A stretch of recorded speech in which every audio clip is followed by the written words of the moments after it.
Good morning, everyone. This is Jeffe Kennedy, author of Fantasy Romance and Romantic Fantasy, here with my first cup of coffee, my monster cup of coffee. Oh, it tastes good. So I'm better today. I'm much better. Thank you, those of you who commented that yesterday's video was fine, or podcast. I wondered if I sounded like a zombie. Felt like a zombie. Yeah, that second shot, quite the hit. Before I get to all of that, because I do have things to say. Maybe we'll see if I remember them all. Today is Wednesday, March 10th. Um, I have nothing more to say about that. It's the day after my mom's birthday. She had fun yesterday. That's good. I got nothing done yesterday. I got this podcast done. That was it. It. Um, so we did have. I guess we got two things done yesterday. I got this done, and then David had his regular appointment with his Parkinson's doctor, his movements disorder specialist, Zoom, and it just sort of worked out. And we were both really not feeling it. We were feeling kind of cranky about it. We're like, oh, this is not a good day for this. Um, and weirdly, we had not had it on our calendar. After we got home from Amarillo Monday afternoon, he got a phone call confirming his appointment for the next morning, and we're like, what? But he had questions, and then it ended up being a really productive and useful appointment, so that was good. But she's down at UNM Hospital in Albuquerque, and of course, as a frontline healthcare worker, she has had her shot for a while. So it was just kind of interesting. We told her we'd just gotten our second shots, and we were feeling a little rough, and that I was rougher. David was feeling it, but nothing like I was. Um, And she said, "Oh, well, that just means that you have a robust immune system. It's good that you have a robust immune system." And I said, "Is that what it is?" And she said, "Oh, yeah." And she said that her patients who are 90 years old, they get the vaccine and they feel nothing. So I was kind of reflecting on that because, most of the people who've had the shot so far who didn't jump the line are people who are, I mean, there's the medical people who are stoic anyway, and they're not going to complain about anything because they got to be first. And then there's older people or people who have severe health problems. And so I think we're just now going to be hitting people getting the second shot who have robust immune systems. And let me tell you, folks, it was a hammer. It was a big hammer. It did feel like getting the flu, only I didn't, without any of the feeling sick. I mean, it was weird. Uh, and it was weird to figure out how to deal with it, knowing that I wasn't actually sick. But I talked with Dorinda at 9. We got on as usual, and she was very sweet. She was like, "Just go. I don't need you today." Well, and she's getting her second shot today, so she had some page proofs to finish. She just had like 60 pages to finish, so she's like, "Well, this gives me incentive because I better finish this today if this is going to hit me like this." So then David's appointment was at 10:15, so I went and sat in my chair. I made a second latte, which I actually didn't drink much of because I fell asleep in my chair for about an hour. And David came and said, "Well, I can do the appointment without you. Just sleep." I think I looked pitiful because even like his doctor's appointment should not have been about me, and his doctor was like, "You'll feel better tomorrow. Don't worry." I'm like, "Do I look this bad?" Uh, but I said no, that I could rally because I've always gone to all of these appointments with him, and it helps. I'm sure you guys know if you um, have anyone in your life who has a chronic disease or similar, especially when it's something that also affects you mentally. It's really good to have another pair of ears there and another person to say, "Well, actually, sometimes you're like this." Um, and so I was glad I did because I found out I have a robust immune system. because it really is all about me. So then after the appointment, I went and sat back in my armchair, fell asleep again for another hour. Oh, I had some toast. That was exciting. You guys like this blow by blow of my day. But I finally ate something and that helped. And then after falling asleep in my chair again for another hour and my body hurt everywhere, I thought, well, this is silly. I'm just going to go unmake the bed and go back to bed.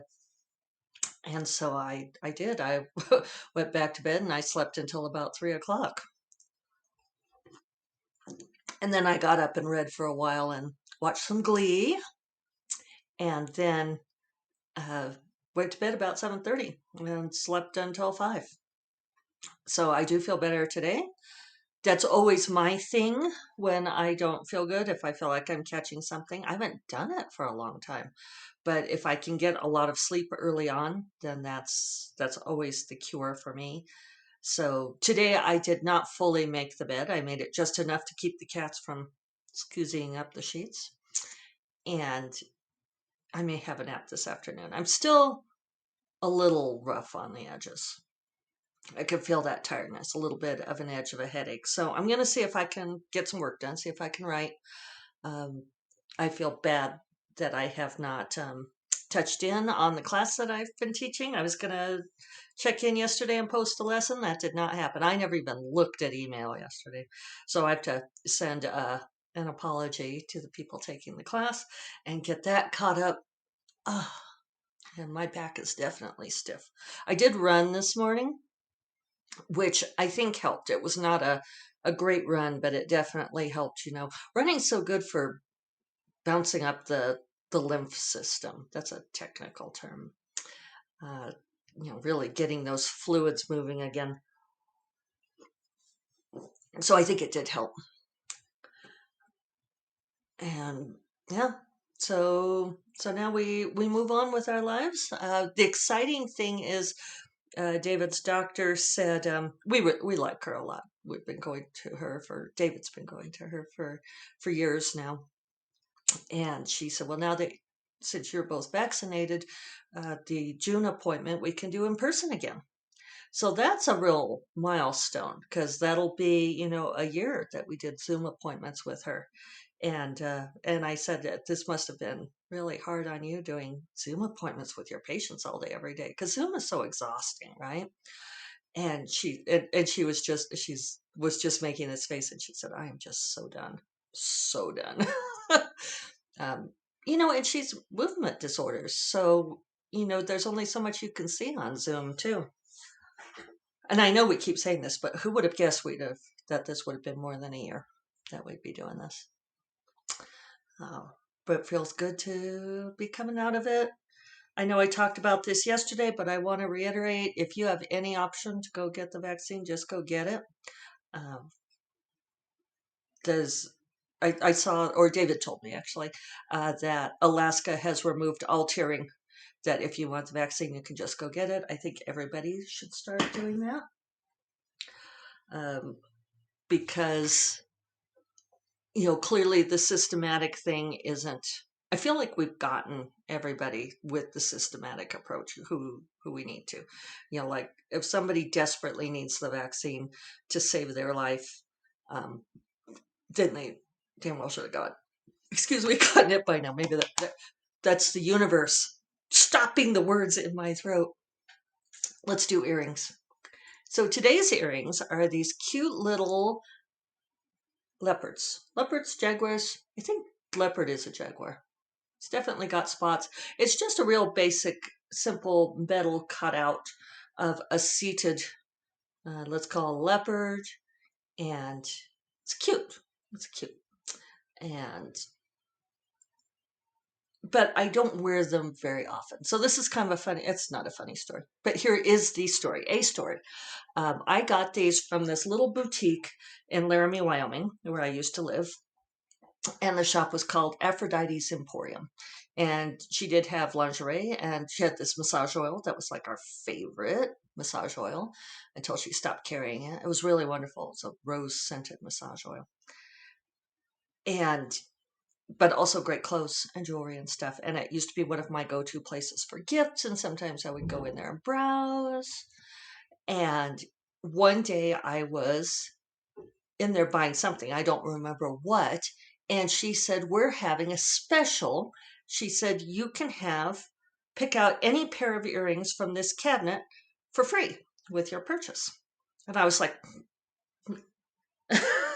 really? And it was one of those things that was so unexpected. And I was in such a dither that I got to have any pair of earrings free that I ended up picking these, which I like fine, but I always had a tinge of, it's not buyer's remorse. It would be um, free gift regret or something like that. That I always felt like maybe there was another pair of earrings that I would have loved better. Isn't that silly? So I always have those mixed feelings about these earrings. It's like, well, would I've liked another pair better? But I think, and it was just like all the ones on the top shelf of this cabinet, and it was, probably all of obviously the earrings that she hadn't been able to sell and wanted to get rid of. So probably none of them were wonderful, but that is the story behind this particular pair of earrings. And I've kept them all this time, even though I really never wear them, because I always think, hey, I got these earrings for free.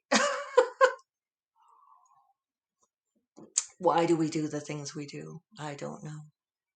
I don't know. So now I'm feeling behind. I am bouncing through my spreadsheet. I looked at that a little bit before I got started while my latte was spinning. And I've got 58,000 words on Sorceress Queen and the Pirate Rogue, about 30,000 to go.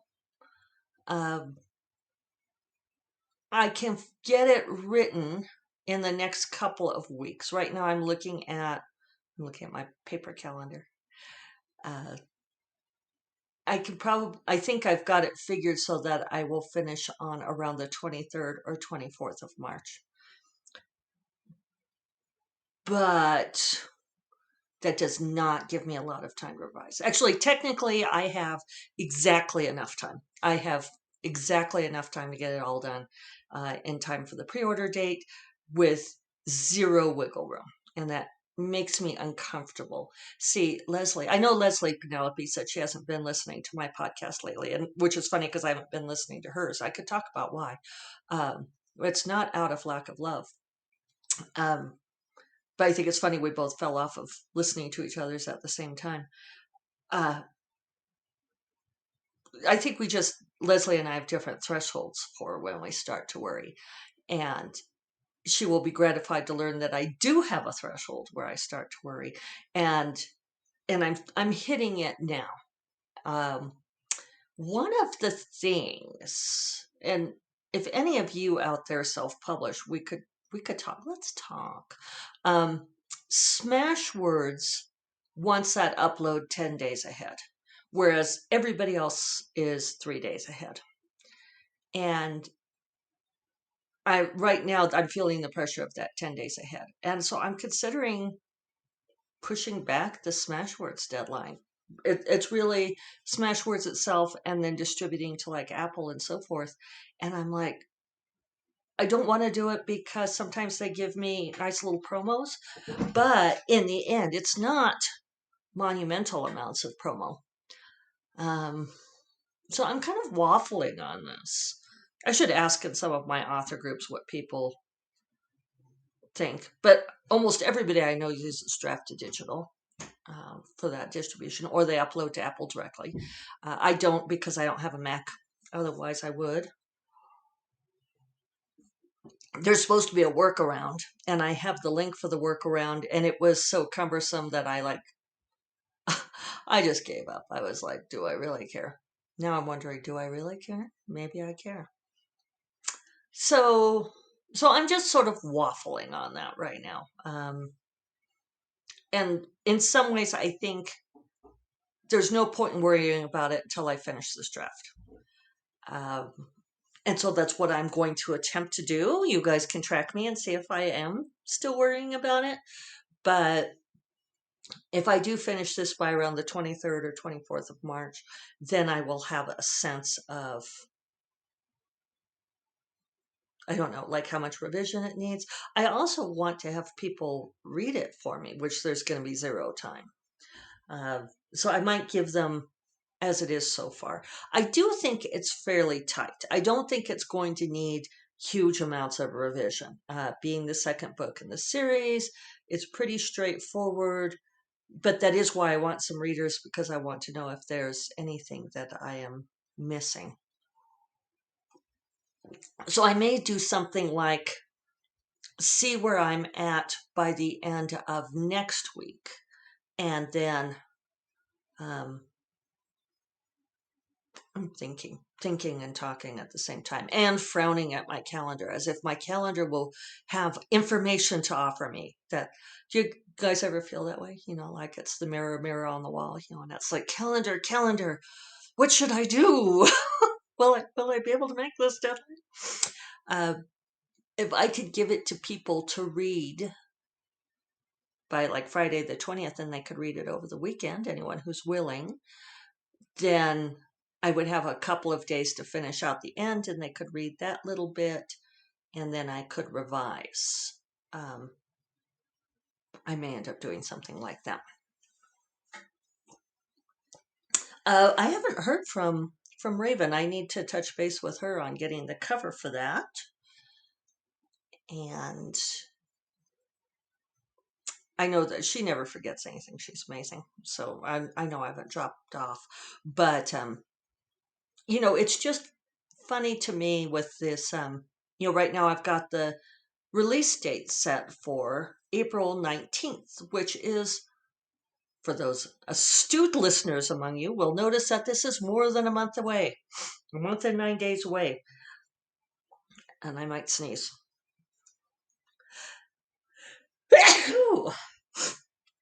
Thank you. Might be another. I think it's just a two sneezer. There we go. Okay, so I'm feeling a little cranky about that. And it's really just Smashwords that's making this a deadline. I think I am answering my own question, aren't I? I think I should just push back that Smashwords deadline and tell them to fuck themselves. But nicer. I also need to start writing Bright Familiar. I've already been scolded for being on Facebook instead of writing the sequel to Dark Wizard. Oh, now my nose is running. Sorry. Which makes me happy, actually. Dana Martin scolded me. I was like, not only am I on Facebook and not writing Bright Familiar, I'm writing another book entirely.